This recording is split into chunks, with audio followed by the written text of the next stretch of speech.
Well, Apple is dramatically discounting top products in China, including its iPhone 13 Pro, AirPods, and Apple Watches. The move coming as consumer spending takes a hit from COVID-induced lockdowns throughout Chinese cities. And Brian, we're highlighting this because China, as a business overall, we're talking about Greater China, makes up roughly 20%. It's huge. Of Apple's business, and we've certainly seen them take a hit. I mean, if everything is closed, right, nobody's going out and actually purchasing something, and that's...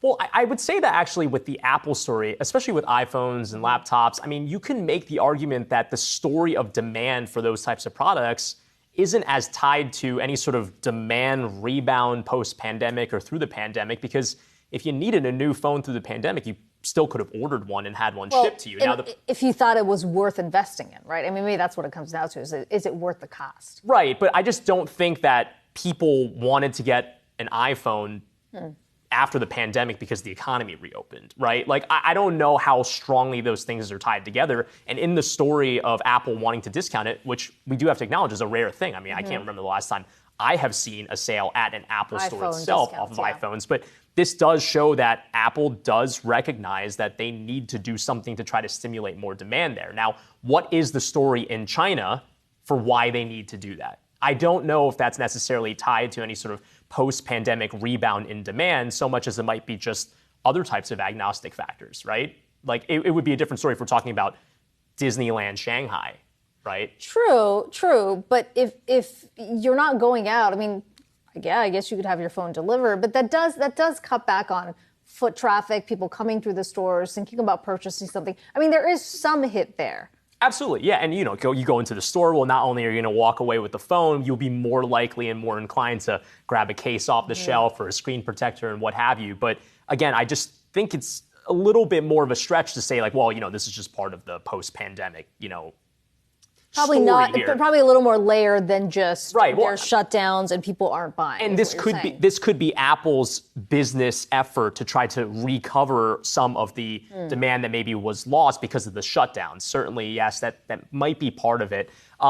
Especially so when you consider that there are these other news headlines that there could be other cities shutting down, right? Yeah. You see these headlines coming out of Shenzhen, that very important tech city down in the southern part of China. They've been apparently telling some companies, unconfirmed, that they should start to, prepare for not shutdowns, but just making sure that you can contain your workers and, It's kind of a closed loop. The closed loop is exact. Yeah. So again, are we going to see another full shutdown like we saw at the beginning of the year? Not necessarily the case, but, those fears and the jitteriness is still very much prevalent. When you talk about China broadly, right, but there is a supply and a demand story, both happening within the country. I mean, the supply side, or the demand side, I should say, I mean, sure, it could be layered a bit more, beyond just the closures, but the factory shutdowns are really going to hurt. Yeah, well, Foxconn is down there in Foxconn is obviously the largest manufacturer, but not just Apple, but so many of these companies who are trying to recover the lost time between April, when they had the big shutdowns in places like Shanghai, going into May. Now we're talking about additional COVID potential closures. Right now we're talking about a loop. So the factory is not shut down. We should stress that. No, right. But that's going to weigh on the outlook. Yeah, and certainly, I mean, when you consider just the fact that, and we've been talking about this, right? We do not know if there's going to be another variant at some point down the line that could spur something like we have seen at the beginning of this year with a basically shutdown of the country itself again. You do wonder about what impact this has over, and we made this point before, over the longer term, right? Yeah. What does this do to Chinese consumers that maybe are a bit more apprehensive to engage in this economy, or maybe even want to leave the country, right?